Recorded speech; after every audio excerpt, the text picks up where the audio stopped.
நம்ம form update கொஞ்சம் பார்த்துடலாமா? இது சஃபோலா சீட்ஸு, சஃபோலா செடி ஓரளவுக்கு நல்லா வளர்ந்துருக்கு. ஏன் ஒரு செடி பெருசாக வளர்ந்துருக்கு, ஏன் மற்றெல்லாம் வளரலன்னு தெரில. ஓரளவுக்கு க்ரோத் டீசன்ட் தான். நம்ம 5 பாட்டிலில் வச்சுருக்கோம், எல்லாமே 1 லிட்டர் பாட்டிலு.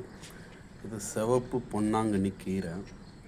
இது வெண்டைக்காய். இன்னும் நர்சரி ட்ரேலே தான் இருக்குது, ஆனால் காய் வச்சிருச்சு. பூ வச்சு காய் வச்சிருச்சு வெண்டைக்காய் நர்சரி ட்ரேலையே. இது வந்து சிவப்பு சுனை வெண்டை, பச்சை சுனை வெண்டையோ சிவப்பு சுனை வெண்டையோ வருது. இது வந்து நட்சத்திர வெண்டை. நாங்கள் பச்சை கத்திரி, இது பச்சை வரி கத்திரி, வெள்ளை கத்திரி, இதெல்லாம் நாற்று.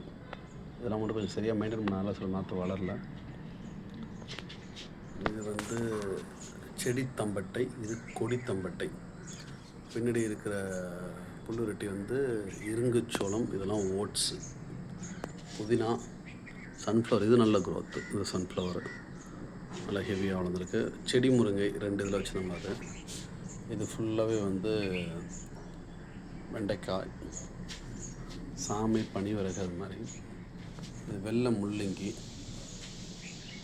இதுவும் வெள்ளை முள்ளங்கி நல்ல க்ரோத்து, நல்ல ஃபாஸ்ட் க்ரோத். அது மற்றபடி கொடி வெரைட்டிலாம் நிறையா இருக்குது. அடுத்த வீடியோவில் உங்களுக்கு எல்லாமே டீட்டெயிலாக எக்ஸ்பிளைன் பண்ணுறேன். இது வந்து கொத்தமல்லி, பூ வச்சிருச்சு, அடுத்தது காய் வைக்க ஆரம்பிக்குது. ஐ திங்க் இதுலேருந்து மல்லி வரும்னு நினைக்கிறேன், பார்ப்போம்.